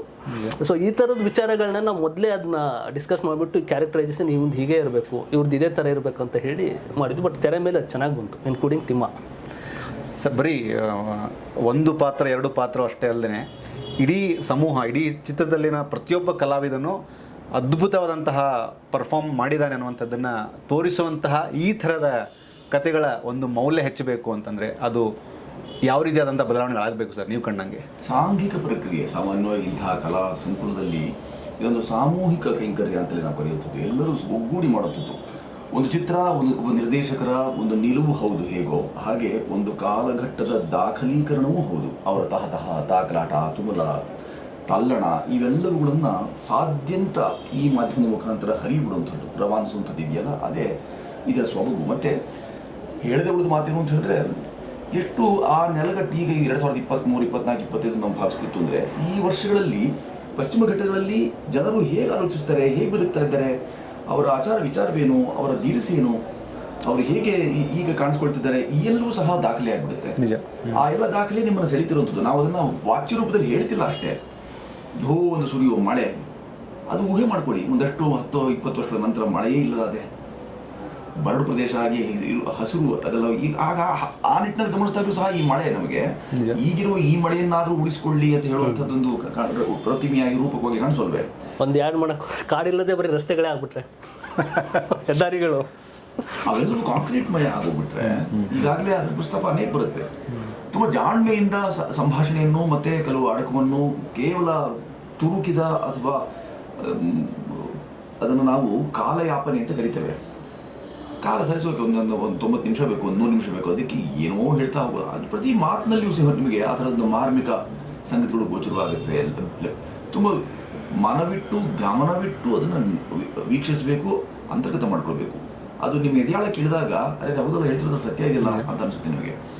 ಈ ಮಾತುಗಳನ್ನು ಅಳೆದು ಸುರಿದು ತುಂಬ ತೂಕ ಹಾಕಿ ಇದು ಬೇಕೇ ಬೇಡವೇ ಅಂತ ಗಮನಿಸಿ ಅದನ್ನು ಚಿತ್ರದಲ್ಲಿ ತಂದಿರ್ತಾರಾದ್ದರಿಂದ ಆ ಎಲ್ಲ ಸಂಗತಿಗಳು ಗಮನೀಯ ಆಗ್ಬಿಡುತ್ತೆ, ಮನನೀಯವೂ ಆಗ್ಬಿಡುತ್ತೆ.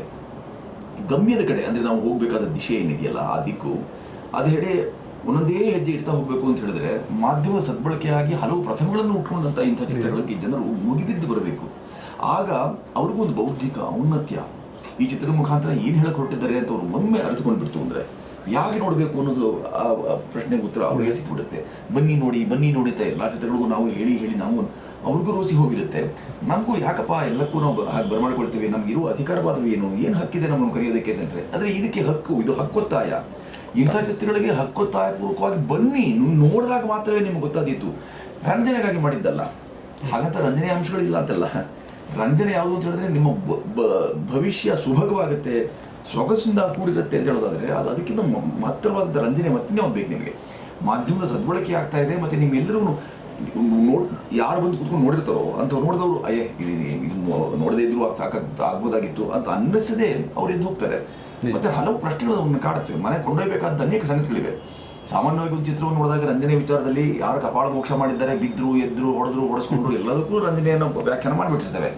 ಇಲ್ಲಿ ರಂಜನೆಗೆ ಅರೆ ಹೌದಲ್ಲ, ಇನ್ಮೇಲೆ ನಾವು ಊರ್ಗ ಸಂಸ್ಕೃತಿ ಬಗ್ಗೆ, ಪಶ್ಚಿಮ ಘಟ್ಟಗಳ ಬಗ್ಗೆ, ಮಳೆಯ ಬಗ್ಗೆ, ಕಾಡಿನ ಬಗ್ಗೆ, ಜನರ ಬಗ್ಗೆ, ಸಂಘರ್ಷದ ಬಗ್ಗೆ, ಪ್ರಾಣಿ ಮತ್ತು ಮನುಷ್ಯ ಸಂಕುಲಗಳಿವೆಯಲ್ಲ ಅವುಗಳ ನಡುವಿನ ಜಟಾಪಟಿ ಬಗ್ಗೆ ಇವೆಲ್ಲವನ್ನು ನಾನು ಹೊರತು ಮುನ್ನಡಿತೇನೆ ಅಂತ ಯೋಚನೆ ಮಾಡೋದಿದೆಯಲ್ಲ, ಅದಕ್ಕಿಂತಲೂ ದೊಡ್ಡ ರಂಜನೆ ಮತ್ತೊಂದಿಲ್ಲ. ಜನರಿಗೆ ಅವರಿಗೆ ಹೊಟ್ಟೆಯ ಹಸಿವು ಇರುತ್ತೆ, ಜ್ಞಾನದ ಹಸಿವು ಇರಬೇಕು. ಅಂದರೆ ಮನುಷ್ಯರು ನೋಡ್ತಾರೆ ವಯೋವೃದ್ಧನೂ ಆಗ್ತಾನೆ, ಜ್ಞಾನ ವೃದ್ಧನೂ ಆಗ್ತಾನೆ. ಜ್ಞಾನ ವೃದ್ಧಾಪ್ಯಕ್ಕೆ ಬೇಕಾಗಿರುವಂಥ ಸರಕು ತಿಮ್ಮನ ಮೊಟ್ಟೆಗಳಲ್ಲಿದೆ. ಜೊತೆಗೆ ನನಗೆ ಒಂದು ತುಂಬ ತುಂಬ ಕಾಡಿದ ವಿಚಾರ ಅಂದರೆ ಕನ್ನಡಕ್ಕೆ ಸ್ವರ್ಣ ಕಮಲನ ಕೊಟ್ಟಂಥ ಅದ್ಭುತವಾದಂಥ ಒಬ್ಬ ನಿರ್ದೇಶಕ ನಮ್ಮ ಗಿರೀಶ್ ಸರ್ ಸಿನಿಮಾ ನೋಡ್ತಾರೆ. ನಾನು ಜೊತೆಗೆ ಎಂದೆ ಅಕ್ಕಪಕ್ಕ ಕೂದಾಗ ಅವ್ರು ಅಬ್ಸರ್ವೇಷನ್ ಮಾಡ್ತಾಯಿದ್ದೆ. ನಾನು ಒಂದು ಫ್ರೇಮು ಕೂಡ ಅವರು ತಮ್ಮ ರೆಪ್ಪೆನ ಅಲ್ಲಗಡೆ ಬಿಡಲಿಲ್ಲ, ಅಷ್ಟು ಸಸ್ಟೇನ ಸಿನಿಮಾ ನೋಡಿದರು. ಇದು ದೊಡ್ಡ ಕೃತಜ್ಞತೆ ನಿಮಗೆ ಪರ್ಸ್ನಲಿ. ನಾನು ಹೇಳಬೇಕು, ನಾನು ಹೇಳ್ಬಿಡ್ತೀನಿ ಪ್ಲೀಸ್ ಸರ್. ಹೇಳಿ. ಗಿರೀಶ್ ಅಂತವರು ನಮ್ಮ ನೆಲದ ಅಸ್ಮಿತೆ ಯಾಕೆ ಅನ್ನೋದನ್ನ ಸುಮ್ಮನೆ ನಾವು ಪ್ರತಿ ಬಾರಿ ಕಮಲದ ಕೊಟ್ಟಬೇಕು, ಅದಾದ್ಮೇಲೆ ಸ್ವರ್ಣ ಕಮಲ ಯಾಕೆ ಬಂದಿಲ್ಲ ಅನ್ನೋದ್ರ ಬಗ್ಗೆ ಯೋಚನೆ ಮಾಡ್ಬೇಕು ನಾವು. ಅಂದರೆ ಅವರು ಅಪೇಕ್ಷೆ ಏನು ಅಂತ ಹೇಳಿದ್ರೆ, ಈ ಬಗ್ಗೆ ಚಿತ್ರ ಯಾವುದು ಮಾಡಿದರೂ ಅವರು ಬಂದು ಕಣ್ಣೆವೆ ಇಕ್ಕದೆ, ಅಂದರೆ ರೆಪ್ಪೆ ನಲುಗಾಟ ಮಾಡದೆ ನೋಡ್ತಾರೆ. ಯಾಕೆ ಅಂತಂದರೆ ಇಂಥ ಚಿತ್ರದ ಸಂತತಿ ಇದೆಯಲ್ಲ ಅದು ಹೆಚ್ಚಾಗಲಿ ಅಂತ. ಈ ಥರದ ಅವರ ಕಳಕಳಿ ಕಾಳಜಿ ಇದೆಯಲ್ಲ, ಅವರೊಬ್ಬ ಚಿತ್ರಕರ್ಮಿ ಅಷ್ಟೇ ಅಲ್ಲದೆ ಶಾಸ್ತ್ರೀಯವಾಗಿ ಈ ಚಿತ್ರ ನಿರ್ಮಿತಿ ಅಧ್ಯಯನ ಮಾಡೋಂಥವ್ರು. ಹಾಗೆ ಅಧ್ಯಯನ ಮಾಡಿದಾಗ ಯಾವುದನ್ನು ಹೇಗೆ ಸ್ವೀಕರಿಸಬೇಕು, ಯಾವುದನ್ನು ಹೇಗೆ ನೋಡಬೇಕು ಅನ್ನೋದರ ಎಚ್ಚರವೂ ಬಹಳ ಚಂದ ಅವ್ರಿಗೆ ಇರುತ್ತಾದ್ರಿಂದ ಅವರೊಂದು ದೊಡ್ಡ ಬೆಂಬಲ. ನಕ್ಷತ್ರ ಮಾಡಿದ್ದಾರೆ, ತಿಮ್ಮನ ಮಠಗಳು ಕರೆದಿದ್ದಾರೆ ಅಂತ ಮಾತ್ರ ಬಂದಿದ್ದಲ್ಲ, ಅವರು ಈ ಬಗ್ಗೆ ಚಿತ್ರ ಮಾಡಿದಾಗ್ಯೂ ಬರ್ತಾರೆ. ಅವರು ಗಮನಿಸಬೇಕಾದ ಅಂಶ ಏನು ಅಂತ ಹೇಳಿದ್ರೆ, ಯಾರಾದರೂ ನಾವು ವ್ಯಾಪಾರ ಚಿತ್ರಗಳನ್ನು ಮಾಡಿದ್ರೆ ದಯಮಾಡಿ ಬಂದು ನೋಡಿ ಅಂದರೆ ಬರೋದೇ ಇಲ್ಲ. ಅವರು ಏನೋ ಸುಳ್ಳು ಹೇಳಿ ಪಾಪ ನಯವಾಗಿ ಅದನ್ನು ನಿರಾಕರಿಸ್ಬಿಡ್ತಾರೆ. ಆದರೆ ಈ ಬಗ್ಗೆ ಚಿತ್ರಗಳು ಬಂದಾಗ ತಡವಾಯಿತು ಕ್ಷಮೆ ಅಂತ ಔದಾರ್ಯವನ್ನು ಮೆರೀತಾರೆ. ಬಂದು ಇದ್ದು ಅದ್ರ ಬಗ್ಗೆ ತುಂಬ ಮೌಲಿಕವಾದಂತಹ ತೌಲನಿಕ ವಿಮರ್ಶೆಯನ್ನು ಹೇಳಬೇಕಾದನ್ನ ಮಾಧ್ಯಮದ ಮುಂದೆಷ್ಟು, ನಿರ್ದೇಶಕರ ಕಿವಿಯಲ್ಲೆಷ್ಟು, ಅವೆಲ್ಲವನ್ನು ಹೇಳಿ ಮುಗಿಸಿ ಹೋಗುವಂಥ ಸಂತತಿ ಜಾಸ್ತಿ ಆಗಬೇಕು. ಹಾಗಾಗಿ ನಾವು ಇವಾಗ ಏನು ಹೇಳ್ತಿದ್ದೀವಿ, ಎಲ್ಲರೂ ಗಿರೀಶರಾಗಕ್ಕೆ ಸಾಧ್ಯ ಇದೆ. ಮಾಧ್ಯಮ ಇಲ್ಲಿಗೆ ಇದಕ್ಕೆ ಚಿತ್ರ ನಿರ್ಮಿತಿಗೆ, ಚಿತ್ರಕರ್ಮಿಗೆ ತೊಡ್ಕೊಳ್ಳೋದು ಬಂತು ಹೇಳಿದರೆ ಎಲ್ಲರೂ ಆ ನಿಟ್ಟಿನಲ್ಲಿ ಯೋಚನೆ ಮಾಡೋಂಗೆ ಸಹಕಾರಿ ಆಗಬೇಕು. ಅಂದರೆ ತಿಮ್ಮನ ಮಟ್ಟಗಳು ಅಂಥ ಚಿತ್ರಗಳ ನಿರ್ಮಾಣಕ್ಕೆ ನಾನು ನಕ್ಷತ್ರನ ಯಾಕೆ ಅಭಿನಂದಿಸ್ತೇನೆ ಅಂತಂದರೆ, ಸಿದ್ಧಸೂತ್ರಗಳಲ್ಲಿ ಇಟ್ಕೊಂಡು ಬೇರೆ ಏನೂ ಮಾಡ್ಬೋದಾಗಿತ್ತು. ಯಾರೋ ಸಿಕ್ಕಿದ್ದಾರೆ ಒಂದು ಸಣ್ಣ ಮೊತ್ತದಲ್ಲಿ ನನ್ನನ್ನು ಸ್ಥಾಪಿಸ್ಕೊಳ್ಬೇಕು ನಿರ್ದೇಶಕನಾಗಿತ್ತು, ಏನೂ ಮಾಡ್ಬೋದಾಗಿತ್ತು. ಆದರೆ ಹಾಗಲ್ಲದೆ ಅದೇನೋ ಹೆಚ್ಚುಗಾರಿಕೆ ಅಂತ ಹೇಳಿ ತಮ್ಮದೇ ಕೃತಿಯೊಂದನ್ನು ಚಿತ್ರ ಮಾಡಬೇಕು ಅಂತಲೂ ಯೋಚನೆ ಮಾಡಿದಲ್ಲ. ಅವ್ರ ಕಳಕಳಿ ಇದೆಯಲ್ಲ, ಕಾಳಜಿ ಇದೆಯಲ್ಲ, ಈ ವಯೋಮಾನದಲ್ಲಿ ನಾನು ಈ ಮಾಧ್ಯಮವನ್ನು ಇದಕ್ಕಾಗಿಯೇ ಬಳಸ್ತೇನೆ ಅನ್ನೋ ನಿರ್ಧಾರ ಇದೆಯಲ್ಲ, ಅದನ್ನು ಮನೋ ನಿಶ್ಚಯ ಇದೆಯಲ್ಲ, ಅದು ಹೆಚ್ಚು ಸೂಕ್ತ. ಮತ್ತು ಹೆಚ್ಚು ಹೆಚ್ಚು ಯುವಕರು ಹೆಚ್ಚು ಈ ಥರದ ಚಿತ್ರಕರ್ಮಕ್ಕೆ ಆತ್ಕೊಳ್ಬೇಕು ಅಂತ ಬಯಸ್ತಿರುವಂಥವ್ರು ಈ ಬಗ್ಗೆ ಚಿತ್ರಗಳನ್ನು ಹೆಚ್ಚು ತಾವು ಅದಕ್ಕಾಗಿ ತೊಡ್ಕೊಳ್ಬೇಕು ಅಂಥ ಕೈಂಕರ್ಯಗಳಲ್ಲಿ ತೊಡ್ಕೊಂಡಾಗ ಮಾತ್ರವೇ ಈ ಬಗ್ಗೆ ಅದೇ ಸಾಮಾನ್ಯವಾಗಿ ಅದಕ್ಕೊಂದು ದೊಡ್ಡ ವಿಭಜೀಕರಣ ಮಾಡ್ಕೊಂಡ್ಬಿಡ್ತೇವೆ ನಾವು. ಇದು ಕಲಾತ್ಮಕ, ಇದು ವಿಮರ್ಶಾತ್ಮಕ, ಇದು ಪ್ರಯೋಗಾತ್ಮಕ ಅಂತೆಲ್ಲ ಹೇಳಿ ಆದರೆ ಆತ್ಮಿಕ ಕೆಲಸ ಇದು. ಪ್ರಯೋಗಾತ್ಮಕ ಅಂತೆಲ್ಲ ಹೇಳ್ಬೋದು, ಆತ್ಮಿಕವಾದ ಕೆಲಸವನ್ನ ಈ ಮಾಧ್ಯಮವನ್ನು ಹೀಗೆ ಬಳಕೆ ಮಾಡ್ತೇನೆ ನಾನು ಹೇಳಿದ್ರಲ್ಲ, ಆ ಸಂದರ್ಭಕ್ಕೆ ನಾವೆಲ್ಲ ಜೊತೆಗಿದ್ದು ಬಲವನ್ನು ಬೆಂಬಲವನ್ನು ಸೂಚಿಸುವಂಥದ್ದು ಇದೆಯಲ್ಲ, ಅಂಥ ಕೆಲಸಕ್ಕೆ ಗಿರೀಶ್ ನಡೆದು ಬಂದರು. ಅದನ್ನು ಈ ಕಳೆದ ಕೆಲವು ದಶಕಗಳಿಂದ ನಾನು ಗಮನಿಸ್ತಲೇ ಇದ್ದೇನೆ ಅಂತ ಹೇಳಬೇಕಿತ್ತು. ಹಾಗಾಗಿ ಅದನ್ನು ನಾನು ಹೇಳಿದೆ. ನಿಮ್ಮ ಪ್ರಶ್ನೆ ನಾನು ಕಿತ್ಕೊಂಡು ಬಿಟ್ಟಿದ್ದೇನೆ ಅಲ್ಲ. ಆದರೆ ಇದು ಆ ಥರದ ಅವರ ಔದಾರ್ಯವಿದೆಯಲ್ಲ, ಆ ಥರದ ಅವರ ಔನ್ನತಿ ಉಳ್ಳಂಥ ಗುಣಧರ್ಮವಿದೆಯಲ್ಲ, ಅದು ಪ್ರವಹಿಸಿ ಬರುವ ತಲೆಮಾರುಗಳಿಗೂ ಹಾಗೆ ದಾಟಿ ಅದನ್ನು ಮಾದರಿಯಾಗಿ ಸ್ವೀಕಾರ ಮಾಡಬೇಕು. ಹಾಗೆ ಸ್ವೀಕಾರ ಮಾಡಿದ್ದು ಕೊನೆಗೆ ಇತರರಿಗೆ ಇದು ಪಥದರ್ಶಿ ಆಗಬೇಕು. ಚಿತ್ರರಂಗ ಅಂತಂದ ಕೂಡಲೇ ಯಾರು ಮಾತಾಡಿದ್ರು ಕೇಳಿದ್ರೆ ಇಲ್ಲ, ಹಣ ಹಾಕ್ತೇವೆ, ಹಣ ಬಿಡ್ತೇವೆ, ತೆಗಿತೇವೆ, ಇಷ್ಟೇ ಯೋಚನೆ ಮಾಡ್ತಿದ್ದಾರೆ. ಆದರೆ ಈ ಹಣ ಮತ್ತೆ ಬರೋಲ್ಲ ಅಂತ ಅಲವತ್ಕೊಂಡು ತಿರುಗಾಡೋರು ನಾವೇ. ಅದಾಗದೆ ಯಾಕೆ ಬರ್ತಿಲ್ಲ, ಜನಮೆಚ್ಚುಗೆ ಜನಮನ್ನಣೆ ಯಾಕೆ ಬಡಿತಿಲ್ಲ ಅಂತಂದಾಗ ಸಹಜವಾಗಿ ಅವ್ರಿಗೂ ಬೇರೆ ಬೇರೆ ಆಯ್ಕೆಗಳು, ಒಂದು ಅವರ ಆದ್ಯತೆಗಳು ಬದಲಾದದ್ದು, ಮತ್ತೊಂದು ಅದರ ಜೊತೆಗೆ ನನಗಿಲ್ಲೇನೋ ಒಂದು ಕಲಿಕೆ ಸಿಗ್ತಾ ಇದೆ ಅಂತ ಅವ್ರಿಗೆ ಅನ್ನಿಸುವಂಥ ಕೆಲಸಗಳನ್ನು ನಾವು ಹೆಚ್ಚು ಮಾಡಬೇಕಾಗಿದೆ ಅನ್ನೋದನ್ನೇ ಪ್ರಾಯ ನಿರ್ದೇಶಕರು ಹೇಳಿದ್ದು ಒಂದು ಭಾವಿಸ್ತಾರೆ. ಸರ್, ಗಿರೀಶ್ ಕಾಸರವಳ್ಳಿ ಅವರು ಹೇಳಿದಂಥ ಒಂದು ಅದ್ಭುತವಂತ ಕಿವಿ ಮಾತು ಸಿನಿಮಾ ನೋಡಿದ ನಂತರ ಏನೋ ನಿಮಗೆ ಸನ್ನೆ ಕೊಡ್ತಾ ಇದ್ರು. ಅಂದರೆ ಈಗ ಕಾಸರವಳ್ಳಿ ಸರು ಟ್ರೇಲರ್ ರಿಲೀಸಿಗೆ ಬರಬೇಕಿತ್ತು, ಅವ್ರಿಗೆ ಆರೋಗ್ಯ ಸಮಸ್ಯೆ ಆಯಿತು ಸ್ವಲ್ಪ. ಅದಂತ ಮತ್ತೆ ನಾನು ಕರೆ ಮಾಡಿದೆ, ಸರ್ ಈ ಥರ ಪ್ರೀಮಿಯರ್ ಇದೆ ಸರ್ ಬರಬೇಕು ಅಂಥೇಳಿ. ಸರಿ ಸರಿ ನಾನು ಬರ್ತೀನಿ ಅಂತ ಹೇಳಿದ್ರು. ಅಂದರೆ ಅವ್ರಿಗೆ ಹಂಗೆ ನೋಡಿದ್ರೆ ಎಲ್ಲ ಸಾಧನೆನೂ ಮಾಡಿದ್ದಾರೆ, ಎಲ್ಲ ಇದು ಮಾಡಿದ್ದಾರೆ. ಈಗ ಅವ್ರು ಅಷ್ಟು ದೂರದಿಂದ ಇಲ್ಲಿಗೆ ಬಂದು ಸಿನಿಮಾ ನೋಡಬೇಕು ಅಂಥದ್ದೇನು ಇದಿಲ್ಲ. ಸರಿ ಮನೆಗೆ ತಂದು ಕೂಡ ನೋಡ್ತೀನಿ ಅನ್ಬೋದು, ಅಥವಾ ನಾನು ಸರಿ ಥಿಯೇಟರ್ ನೋಡ್ತೀನಿ ಅಂತ ಏನೋ ಒಂದು ಹೇಳ್ಬೋದು ಆ ಸಮಯನ ಇದು ಮಾಡ್ಕೊಳಕ್ಕೆ. ಬಟ್ ಅವರು ಆ ಥರ ಮಾಡಲಿಲ್ಲ. ಬಂದರು, ನೋಡಿದ್ರು, ಎಲ್ಲರ ಥರ ಸಿನಿಮಾ ನೋಡಿದ್ರು, ನೋಡಿಬಿಟ್ಟು ಚೆನ್ನಾಗಿ ಬಂದಿದೆ ಇದು ಮಾಡ್ತಾ ಹೇಳಿದ್ರು. ಒಂದಷ್ಟು ವಿಚಾರಗಳು ಕ್ಲೈಮ್ಯಾಕ್ಸ್ ಬಗ್ಗೆ ಮಾತಾಡೋಣ ಅಂತ ಹೇಳಿದ್ರು. ನಾನು ಕರೆ ಮಾಡ್ತೀನಿ ಸಂಜೆ ಅಂತ. ಅವ್ರು ನಮಗೆ ಕರೆ ಮಾಡ್ತೀನಿ ಅಂದರೆ ಈಗ ನಾವು ಕಾಯ್ಬೇಕಾಗತ್ತೆ ಅವರಿಗೆ ಏನೋ ಒಂದು ಸಮಯಕ್ಕೆ. ಸಂಜೆ ಕಾಲ್ ಮಾಡ್ತೀನಿ ಮಾತಾಡೋಣ ಅಂತಂದ್ರೆ ಖುಷಿಪಟ್ಟರು, ಚೆನ್ನಾಗಿ ಮಾಡಿಬಿಟ್ಟಿದ್ದೀರಾ. ನನಗೆ ಚೋಮನ ದುಡಿ ನೆನಪಾಯಿತು ಅಂತ ಲಾಸ್ಟಲ್ಲಿ ಏನೋ ಅದನ್ನ ಹೇಳೋದು. ನನಗೆ ಇದರಲ್ಲಿ ಎರಡೂ ನಂಗೆ ಕಂಪೇರ್ ಮಾಡೋಂಗಾಯಿತು ಅಂತಾರೆ ನನಗೆ. ಅಂದರೆ ಅಷ್ಟು ದೊಡ್ಡ ಅವ್ರ ಪಕ್ಕ ನಾವು ಕೂರೋದು ಪಕ್ಕ ನಿಲ್ಲೋದು ಒಂದು ದೊಡ್ಡ ವಿಚಾರ. ಅದರಲ್ಲಿ ನಾವು ಫೋಟೋ ತಗೊಂಡು ಅದನ್ನ ಇಟ್ಕೊಂಡ್ಬಿಡ್ಬೋದು ನಮ್ಮ ನೆನಪಿಗೋಸ್ಕರ ಅಂತೇಳಿ. ಸೊ ಅವ್ರು ನಾನು ಸಿನಿಮಾ ಬಂದು ನೋಡಿದ್ದಾಗ್ಬೋದು, ಇದು ಮಾಡಿದ್ದಾಗಿರ್ಬೋದು, ಅದು ತುಂಬ ಖುಷಿ ವಿಚಾರ. ಇದು ಅದ್ರ ಜೊತೆಗೆ ಅವರು ಟ್ರೇಲರ್ ರಿಲೀಜಿಗೆ ಶೇಷಾದ್ರಿ ಸರ್ ಬಂದಿದ್ದರು. ಈಗ ನನಗೆ ಅವೆಲ್ಲ ಯಾಕೆ ನಾನು ಹೇಳಲಿಕ್ಕಂದ್ರೆ ಅದು ನನಗೊಂದು ಹಿರಿತನ ಅಂತ ಹೇಳ್ಬೋದು ನನಗೆ ಅದೊಂದು ಸ್ವಲ್ಪ. ಯಾಕಂದರೆ ಶೇಷಾದ್ರಿ ಸರು ನನ್ನ ಸಿನಿಮಾನ ಫಸ್ಟು ಕೋಲ್ಕತ್ತಾ ಇಂಟರ್ನ್ಯಾಷನಲ್ ಫಿಲ್ಮ್ ಫೆಸ್ಟಿವಲಲ್ಲಿ ನೋಡಿದರು. ಅದನ್ನ ನೋಡಿ ಅವರು ಯಾರಿದು ಗೊತ್ತಿಲ್ಲ ನನಗೆ, ಅವರ ಟ್ರೇಲರ್ ರಿಲೀಜಲ್ಲಿ ಹೇಳಿದ್ರು ಅದನ್ನ. ಮೊದಲು ಒಬ್ಬ ವ್ಯಕ್ತಿ ಕೃತಿ ನೋಡಿಬಿಟ್ಟು ಆಮೇಲೆ ವ್ಯಕ್ತಿನ ನಾನು ಮೀಟ್ ಮಾಡ್ತಿದ್ದೀನಿ. ಸೊ ಅವ್ರು ಅಂದರೆ ಅದೆಲ್ಲ ನಮ್ಗೆ ಓಕೆ, ನಮ್ಮ ಕೃತಿ ಇಷ್ಟ ಆಗಿದೆ. ಅವರು ಒಂದು ನಮಗೆ ಸರ್ಟಿಫಿಕೇಟ್ ಕೊಟ್ಟಂಗೆ, ಕಾಸವಳ್ಳಿ ಸರ್ ಆಗ್ಬೋದು, ಶೇಷಾದ್ರಿ ಸರ್ ಆಗ್ಬೋದು, ಒಂದು ಸರ್ಟಿಫಿಕೇಟ್ ಕೊಟ್ಟು ನಮಗೆ ಓಕೆ ಇದು ಚೆನ್ನಾಗಿದೆ ಅಂತ ಹೇಳಿದಾಗ ಕರೆಕ್ಷನ್ಸ್ ಏನಿದ್ರು ಕೂಡ ನಾವು ಅದು ಮುಕ್ತವಾಗಿ ನಾವು ಚರ್ಚೆ ಮಾಡಬೇಕು, ಆ ಇನ್ಪುಟ್ಸ್ನ ನಾವು ತಗೋಬೇಕಾಗತ್ತೆ. ಬಟ್ ಅವರು ಎಲ್ಲ ಚೆನ್ನಾಗಿ ಬಂದಿದೆ, ಎಲ್ಲ ಇದಾಗಿದೆ ಅಂತ ಹೇಳಿದ್ರು. ಕಾಸವಳ್ಳಿ ಸರು ಅದೇ ಮಾತನ್ನು ಹೇಳಿದ್ದು. ಅವ್ರು ಬಂದು ನಮ್ಮ ಸಿನಿಮಾ ನೋಡಿದ್ರಲ್ಲ, ಅದೇ ಒಂದು ತೃಪ್ತಿ. ಸರ್, ತುಂಬ ಹೃದಯದ ಧನ್ಯವಾದಗಳು ಮತ್ತು ಅಭಿನಂದನೆಗಳು. ಅಂದರೆ ನಿಮ್ಮ ಶ್ರಮ ಸಾರ್ಥಕವಾಗಬೇಕು ಅಂದರೆ ನಿಮ್ಮ ಈ ಪ್ರಯತ್ನವನ್ನು ಅಭಿಮಾನಿಗಳೆಲ್ಲ ಥಿಯೇಟ್ರಿಗೆ ಬಂದು ಸಿನಿಮಾಗಳನ್ನು ನೋಡಬೇಕು. ಒಂದು ಫೈನಲ್ ನೋಟ್ ಅಭಿಮಾನಿಗಳಿಗೆ ಏನು ಇಷ್ಟಪಡ್ತೀರಿ? ಅಲ್ಲ, ಅಭಿಮಾನದಲ್ಲಿ ಮಾನವಿದೆ, ವಿಶ್ವಾಸದಲ್ಲಿ ಶ್ವಾಸ ಇದೆ.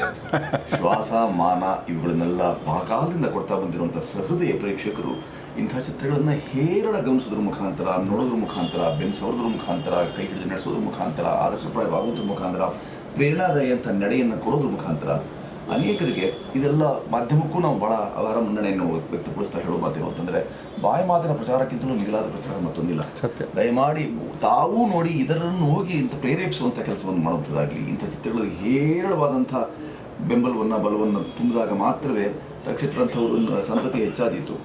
ಉರುಗ ಸಂತತಿ ಕಡಿಮೆಯೋ ಹೆಚ್ಚು ಅದೇನು ವ್ಯತ್ಯಾಸವನ್ನು ಅದನ್ನು ಸರಿಪಡಿಸೋಕೆ ಸಾಧ್ಯವಾದೀತು. ನಾವು ನಮ್ಮ ಸುತ್ತಲ ಇರುವಂಥ ಪರಿಸರವನ್ನು, ಪ್ರಜ್ಞೆಯನ್ನು ಅರಿತು ನಡೆದೇ ಹೋಯಿತು ಅಂತಂದರೆ ಸಹಜವಾಗಿ ನಮಗೆ ಹಿನ್ನಡೆಯಾಗುತ್ತೆ. ಮುನ್ನಡೆಗಲ್ಲದೆ ಹೋದ್ರೂ ಸರಿಯಾದ ನಡೆಗೋಸ್ಕರ ನಾವು ಮಾಧ್ಯಮದ ತುಂಬ ನೋಡಿ, ಏಕಕಾಲಕ್ಕೆ ದುಷ್ಪರಿಣಾಮವನ್ನು ಮತ್ತು ಸತ್ಪರಿಣಾಮವನ್ನು ಬೀರಬಲ್ಲಂಥ ಮಾಧ್ಯಮ ಇದು.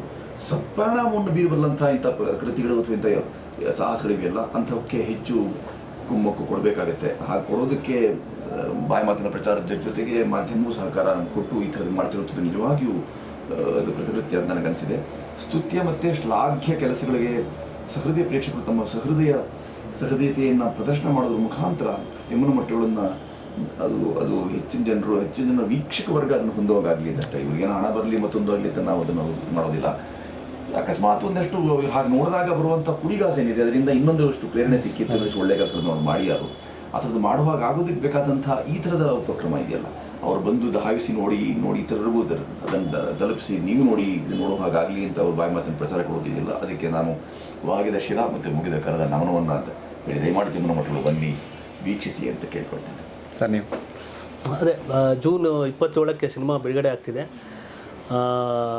ಅದೇ ಈಗ ಎಲ್ಲ ಹೇಳಾಗ್ಬಿಟ್ಟಿದೆ, ಸಿನಿಮಾ ಬಗ್ಗೆ ಹೇಳಾಗಿದೆ. ಬಟ್ ಒಬ್ಬ ನೋಡುಗ ಬಂದು ಸಿನಿಮಾ ನೋಡ್ತಿದ್ದಾನಂದರೆ ಅವನು ನೋಡುವ ಸಮಯ ಆಗ್ಬೋದು, ಅಥವಾ ಅಲ್ಲಿಂದ ಮನೆಯಿಂದ ಬಂದು ಥಿಯೇಟ್ರಿಗೆ ಬಂದು ನೋಡಿ ಹೋಗೋ ಸಮಯ ಆಗ್ಬೋದು, ಅಥವಾ ಅವ್ನು ಕೊಡೋ ಹಣಕ್ಕೆ ಯಾವುದೇ ಮೋಸ ಆಗಲ್ಲ. ಅವನಿಗೆ ಜಸ್ಟಿಸ್ ಸಿಕ್ಕೇ ಸಿಗುತ್ತೆ. ನಾನು ಒಂದು ಒಳ್ಳೆ ಸಿನಿಮಾ ನೋಡಿದೆ, ಒಂದು ಫೀಲ್ ಗುಡ್ ಮೂವಿ ಅಪ್ಪ ಇದು, ಈ ಒಂದು ಫೀಲ್ ಮಾತ್ರ ಖಂಡಿತವಾಗಿ ಸಿಗುತ್ತೆ ಅಂತ ಹೇಳ್ತೀನಿ. ಹಾಗಾಗಿ ದಯವಿಟ್ಟು ಎಲ್ಲರೂ ಬಂದು ಸಿನಿಮಾ ನೋಡಿ. ಸರ್, ತುಂಬ ಧನ್ಯವಾದಗಳು. Thank you so much. June 27ಕ್ಕೆ ರಾಜ್ಯಾದ್ಯಂತ ರಕ್ಷಿತ್ ತೀರ್ಥಹಳ್ಳಿ ಅವರ ತಿಮ್ಮನ ಮಟ್ಟಗಳ ಸಿನಿಮಾ ರಿಲೀಸ್ ಆಗ್ತಿದೆ. ಸಿನಿಮಾವನ್ನು ಎಲ್ಲರೂ ತಪ್ಪದೆ ಚಿತ್ರಮಂದಿರದಲ್ಲಿ ನೋಡಿ. ಈ ಸಿನಿಮಾ ನೀವು ಕೊಡುವಂಥ ಹಣಕ್ಕೆ 100% ನಿಮಗೆ ಖುಷಿಯಾಗುತ್ತೆ, ಸಂಭ್ರಮ ಪಡ್ತೀರಿ. ಇದು ಸತ್ಯ. Thank you so much.